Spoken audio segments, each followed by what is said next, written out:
Morning, everyone. I'm going to talk to you about a new project that we're calling the Colored Pencil Self-Portrait. And what this is, it's actually the first step in a big creative project we're going to be creating. I'm going to tell you a little bit about the creative project, but mostly about how we're going to get this going. So a couple of things are in front of me here. I really don't need these extra things. Is your whole set of colored pencils. I gave you a set of Crayola pencils. I also gave you some Prismacolor pencils. Now you're going to notice the Prismacolor pencils are better than the Crayola ones. So some of these you have two whites, you have other types of things. So if you happen to own a set of Prismacolor pencils, I'd probably just use that, but this will be fine. This is exactly what I used for my sample, and it worked out just fine. I didn't use the blender, but you can if you want to. The other thing I have a mirror in front of me again for a self-portrait sitting right there in front of me. Please do not use a photograph. I have a couple of erasers. I prefer this one for colored pencils. Regular pencils, I like this one better. So actually, I just used this pencil for the drawing we're doing. This eraser drawing we're doing today. You might want this around to get into some nitty-gritty erasing. Okay, so the very last packet you picked up with the collage papers, it had a piece of pink charcoal paper. They all have pink charcoal paper. To tell you the absolute truth, I accidentally ordered too much of this one color. So I thought, well, everyone can have some pink. And but in your other packet you got for the semester, there's two different additional colored pieces of charcoal paper. It's really random. You all got different colors, just one's a little bit darker, one's a little bit lighter. So what I want you to do is find your three pieces. You can tell what they are. They usually have a sticker on the back. Find your three pieces of charcoal paper. You can look in the mirror if you want, hold them up next to your skin tones, and then just pick one to use for your self-portrait. If you'd rather add all the color yourself, pick the lightest one. You can tell this one's probably a better match for me, but I chose the pink one for my sample. I'll show you finished one just because for some random reason I thought it would be more challenging, so I should do the challenging one. So whichever one of the three you choose, fine with me. And then the other two that are left over, just use them, add them to your collage things. We won't be using them. So you can save them for creative drawing of your own or use them as collage pieces. They have a nice texture, so they might be kind of interesting to have. Okay, so here we go. I'm going to make my paper a little larger. So to do today's self-portrait, we're going to do the face only. No neck. I'll write it down. No ears, neck, hair, just face. So this is just going to be an oval. Now, because the graphite pencil isn't really a good blend in with the colored pencil drawings because it's gray and soft, we'll just go straight to colored pencils. But depending on which color you chose, if you chose a darker one, use white like I am.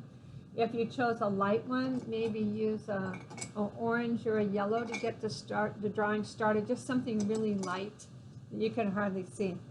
So I'm going to start my drawing like I would, it's the Crayola one, like I would,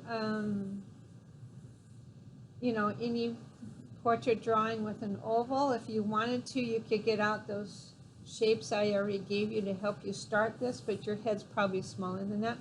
So I've got an oval. Now I'm going to look back at my drawing and see if I can correct my oval. And then I'm going to, here we go. That looks more like Mrs. Ross's face. One thing I can do is I can turn the whole thing upside down and see how symmetrical I am. So I do need to go way out here, and then I need to make that a little more in the middle. And that's probably further down. So I just changed the symmetry. The reason for the whole turning upside down is it kind of makes you forget what it is and you're just looking at what you actually drew. Okay, now I need to put my eyes in the middle, double check that I've got that set up, divide it into my 5 sections, and I'm going to start drawing. Now we've already drawn faces a couple times before, so I'm not going to take you through how to draw each part of the face. What I'm going to do is draw some parts of it and let you kind of work on your drawing a little bit at your own pace. So I'm going to put one of my eyes in, and then just to get it started, kind of, I got an eyebrow over here, nose about halfway done, tip of the nose, nostrils. Actually, nose moves over here a little bit. Nostrils. I'm drawing in white because the white's just going to disappear right into my drawing. So I'm looking in the mirror, but I'm also drawing kind of fast, so I don't even know who this is going to look like. Kind of like me, not so much like me. Anyway, so we're getting the drawing going just by drawing it in with a light color, largely going to disappear in the drawing. Then as the drawing develops, you're going to slowly add more color to it. Like I know it's going to be light across the bridge of my nose. Under here, it's pretty light. I'm going to let my paper is going to show through. It's lighter across my forehead. Now you can see I'm drawing a lot of lines, but I'm having a really light touch with my lines so that as I add them, they're going to kind of slowly blend into each other. So I'm just looking for areas that are kind of light right now. Remember, the lower lip is lighter than the upper lip, and starting to add some shading and detailing and so on. And I'm just slowly going to build up the drawing. Obviously, the whites of my eyes, I'm going to add some heavy pressure in here to get those light. And then I'm going to, I just can keep finding more and more areas to detail. But I wanted you to see how I added color. I added so many colors because if you choose pink like I did, it's way too, nobody has pink skin like this. It's too crazy. A lot of us have a pink tone to our skin.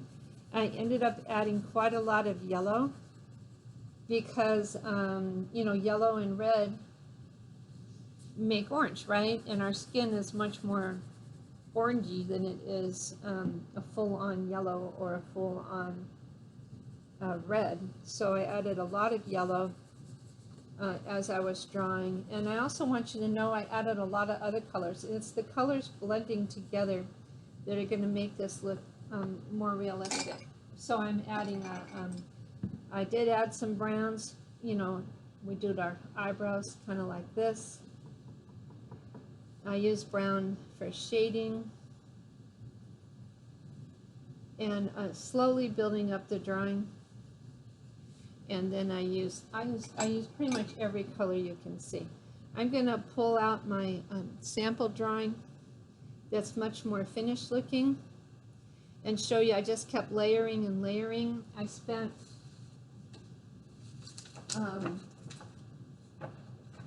about an hour on this, so it took me a while. I'm sorry if it's scary, it looks kind of grouchy. It took me a while to build up that color. Every one of these colors is in my, I accidentally drew brown twice, is in this drawing. The only color that's not in there's 2 reds. I only used the darker red, and I didn't use the light blue. But even a little bit of green that you see here and there, and actually they're pretty darker green, I think is what I used. But there's definitely, we all have a little bit of red. You just draw with it kind of light. And so I did a series of just slowly adding color where I could find it. When I had a shadow on my face, you know, what color was that? And then I kept adding color, adding color. You'd be surprised, like I said, how the green kind of actually isn't so bad looking. See, I'm actually using green, and it's getting 2 parts of my face. Maybe you don't have green in your skin. You know, do you feel like your skin tone is more cool? A lot of us have warm skin tones, but maybe yours is more cool. So maybe you see that here and there. So we're going to start just working in layers of color. And then what I did is I slowly built up my drawing to what you're seeing here, always looking out for the shading. Several times I went back in and had to find my drawing, my lines, and so on. So you can, I had a lot of orange. Early in the drawing I used a lot of orange, not so much later in the drawing. But just really starting to find areas of shading and slowly building up my drawing. So you're getting the idea. So you see me drawing this, and I do draw kind of fast, about 5 minutes, and this is layering, layering, layering, and then slowly building up to this. Now I did use light lines here. If I show you up close, you can still see the lines. Don't be scared.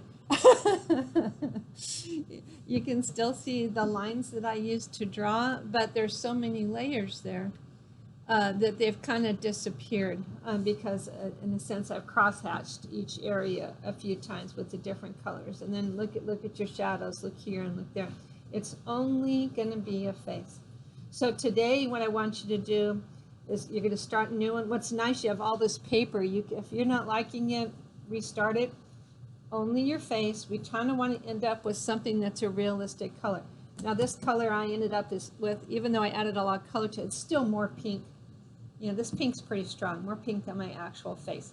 But I did get to something closer to my skin tones and everything. So based on you slowly building it up, use all the colors you want. I would say the more colors you have in there, the more it's going to look kind of natural. Your skin's just a little bit transparent. You can see through it. Look, I'm older, but you can see, look, you can see blue veins in my hand. You can see through your skin. So skin's transparent.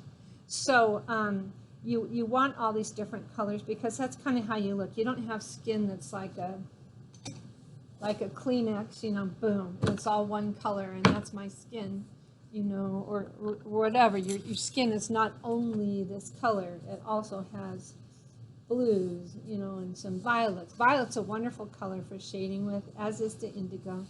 So have some fun layering your colors. Your skin is just not one solid thing. It has changes in color, and have some fun with it. So anyway, that's how you start. You know, see how far you can get with it. You know, do I love my drawing of myself? Not so much, but it's pretty close to me, and you know, that was this time. So that was a nice exercise. So what we're going to do, you're going to stop here, take a photo of this. This is done. This is today's assignment. I just want to show you what's coming up now. What we used to do for this project is I used to have you just make a collage of your face. So here's a pretty collage a girl made once on a piece where there's hardly any colored pencil in there. Their project is, this is colored pencil, has changed over the years. So collaging in, which means adding other materials. Here's another older one. Notice how this face is a little more anatomically correct. This one's a little more stylized with a neck that's too small, but it's a pretty collage. It's very pretty. And then the project changed. So what we did is we started doing on a piece of foam board like you have now. Here's another Mrs. Rouse self-portrait. So a piece of foam board. At some point we're going to cut the edges. You're going to need to use some type of knife, or if you have an X-Acto knife that's sharp, that's really great. Anyway, we're going to trim it down to some type of shape. So one side of it is going to be based on realism. So we're going to take this face you have. This is what we're going to start with next. This face you have, and build out a collage starting with this. Now you can add extra collage on top of it, especially if there's parts you don't like. See, I gave myself blue eyebrows. You can collage over it, parts of it. You don't have to leave it all there. But then we have this theme for the year. This is a theme in our department called The Real Story. So everybody, all the art classes are producing some type of art along this theme. And what that kind of means is there's kind of a way we show ourselves, and then there's the person that really is. And I'm going to show you some samples, but they're kind of like, they're not quite spot on this theme, but you can start thinking about it. So one side of your project, that's going to be the next thing we create, is this whole one side. It's going to be based on what you look like. You see, I used color opposites and just kind of had some fun with it, but still based on me. And this is probably 8 years ago I made that. And then the other side's really creative. That's what we did before. So I made myself into a snail. So here's my head here, only made it a circle with the antlers and then the snail. So this was the idea I had. But this was a different project. This was just a creative project, but it's two-sided. One side's based on you, and one side was creative. This year, the real story is going to talk about you personally, and I'm going to talk more about that, what's really going on. I'm thinking of showing something on the back of mine about COVID and how it's hard. I can't see my grandchildren. I think that's going to be my backside. But you can say something else about yourself, like, if maybe you want to show that you can sing and you can do all this crazy stuff, but all people really see is this. Or maybe it's not just hobbies, but maybe kind of like your passionate self, or maybe yourself that's having a hard time about something. You can show that on the other side. So just to kind of get this going, I wanted to show you some student faces. So here's a self-portrait that looked more like this student. And here's something creative she did with it, just a sun and a moon. It's kind of fun. So remember that it's not the real story, they were just being creative. This one's a pretty cool self-portrait. She's stylized with a lot of pink. Look at those crazy eyes she's added, really nice. So in time, it took her some time to do that, right? And then the other side of this drawing is she's kind of like under the sea and an octopus is grabbing her and stuff. So it's kind of a fun thing. So it's a two-sided. I wanted you to see this one only because this girl chose a different angles. This would definitely be an advanced way of doing it. It's harder to do because we haven't practiced that, but you can do it if you want. So she showed herself angled in two different versions. I'm not quite sure what she's saying, but it's kind of, here she's like a sea monster or something, and this is her normal side that happens to be blue. Anyway, what we're looking for right now, though, is just a face, and we're going to be turning it into a collage at first that looks mostly like you. And then we're going to worry about this theme is going to be on the back side of it. It's going to tell us something that's really, really about you. And so we can be thinking about this, but I wanted you can think about it. You don't have to do anything about this theme yet. I just wanted you to start thinking about it. Also, in the information for today, I put information there on gathering more collage papers. You can start some gathering, but don't do anything yet. That'll be our next assignment, is to put this on the board, cut it out, and start with our collage. But anyway, a couple things going on. This is step number 1. It has its own points. I hope you enjoy it, and lots of colors, lightly drawn, and then see how you do. Okay, thank you.